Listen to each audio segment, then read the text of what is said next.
be walking on river rocks using our hands and feet to balance. I'm sure you guys already knew this stuff. This is what you signed up for. But just to let you know, we're not going to be going through an airplane hangar of a cave looking at pre-lit displays or anything like that.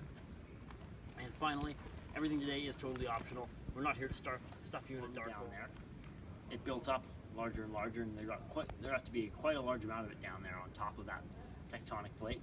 And as it sat down there, the tectonic plate started to shift, and it broke itself away. We're living in this area when there was a period shortly before 300 million years ago where ocean pH changed. The ocean pH dropped. The ocean became too acidic to support life. A lot of sea life died off. Something like 96% of all sea life perished in this period. And the crinoids were a large number of those animals. A lot of crinoids were killed off.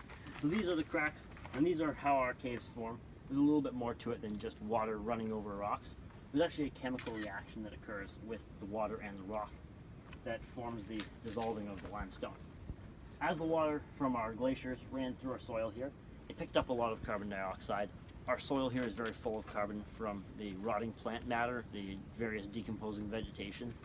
Different areas. We can come on down.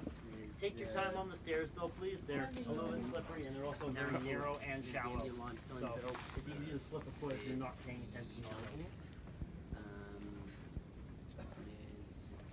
We'll have plenty of room for the rest of us to fit in up here. Also, if any of you have bags or sweaters or anything you want to leave behind up here, it'll be a bit inconvenient to carry bags in the caves.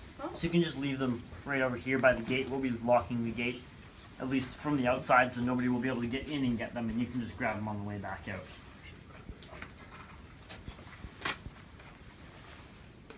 So in case of major emergency, you're the one with the key, so we got to get you out of here. Huh.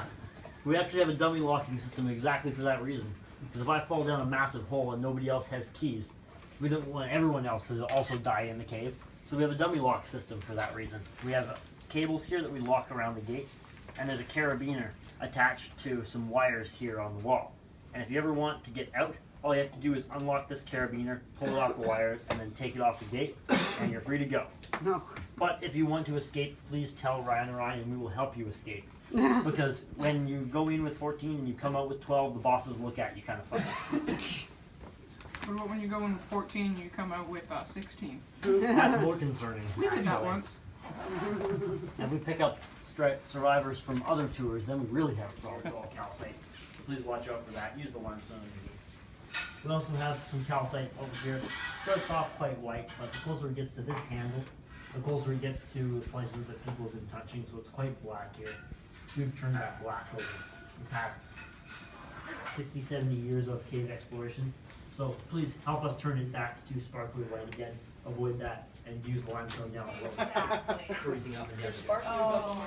Yes, there are. What is that? That is condensed water. And the water droplets refract your light. That general formation is all flowstone there. And we have some active and some dormant calcite here. But there's a difference between this kind of dormant and the floor kind of dormant as well. This dormant calcite here still has the potential to grow. It still has its spikes and it's still attached to the wall. So it will still get calcium and water in the winter. It's just dormant for the summer. Meanwhile, that calcite over there is active year round. It's covered in water and it's still glistening, so we know that it's going to stay growing as long as that water's there. Down the hill, and then we go our separate ways when we reach that first rock that we were at. Yeah, I think this might be your shot. All right, keep on climbing, everyone. Make sure there's lots of room at the top so the people can come out of the tunnel. You might see a wolf. Someone said wolf. It's in this corner here. It's on this wall.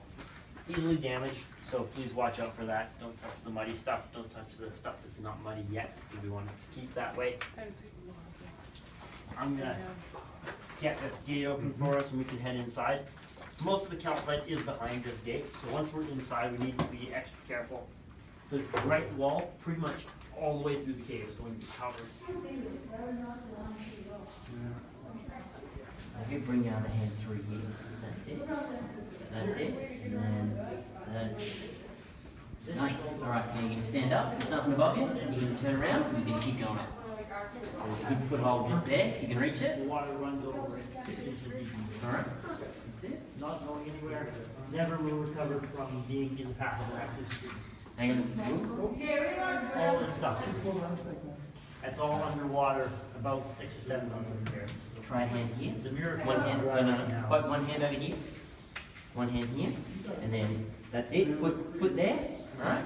Then we're going to bring the other foot up into here. And then we're going to lift this foot. That's it. Excellent. Well done.